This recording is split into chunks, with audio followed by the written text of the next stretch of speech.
Hi guys, this is Emily Cupely, and for today's card I'll be using the Breakfast Club, Sweet Thing and Wispy Wishes stamp sets. I started stamping the word you and the flower I want in the middle of my flower arrangement using my archival ink in jet black. Now I'll stamp the flowers I want to each side of my arrangement using the same archival ink in jet black. Then I'll stamp the stem in the stamp set on each of the flowers.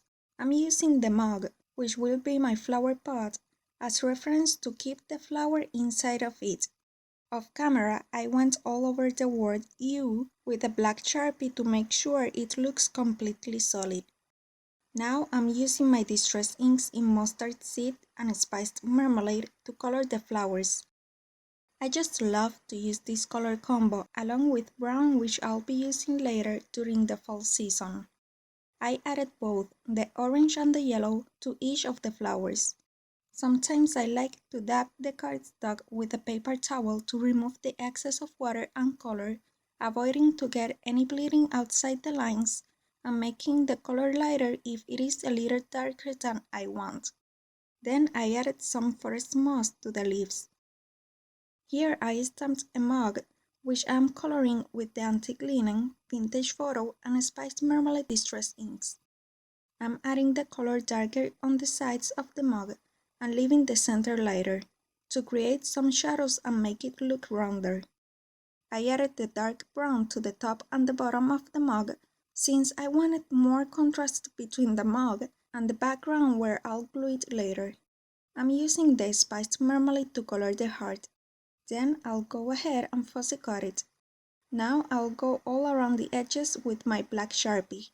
With the fine tip of my Sharpie, I'm writing the word thank so that my phrase reads thank you. My handwriting is not really good, but I hope anybody receiving this card is going to enjoy it anyway, so it doesn't really bother me. To fill more my arrangements, I'm stamping a small solid flower using the spiced marmalade distress ink, which works great with these tiny images. Now I'll use the quilty embossing folder from Xcut to dry emboss a piece of cardstock and create some faux stitching lines all over it.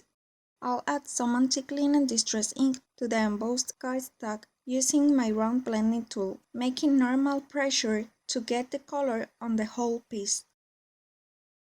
Then I'll add the vintage photo distress ink only to the edges to add more dimension and interest to the card, and finally we'll go all over it very lightly to accentuate even more the stitched lines.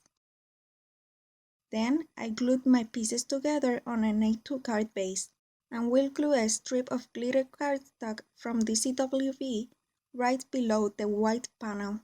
This will add a nice finishing touch to the card as well as a beautiful but subtle shine. Now I'll add a tiny dot of liquid pearls in buttercup to the center of the small flowers.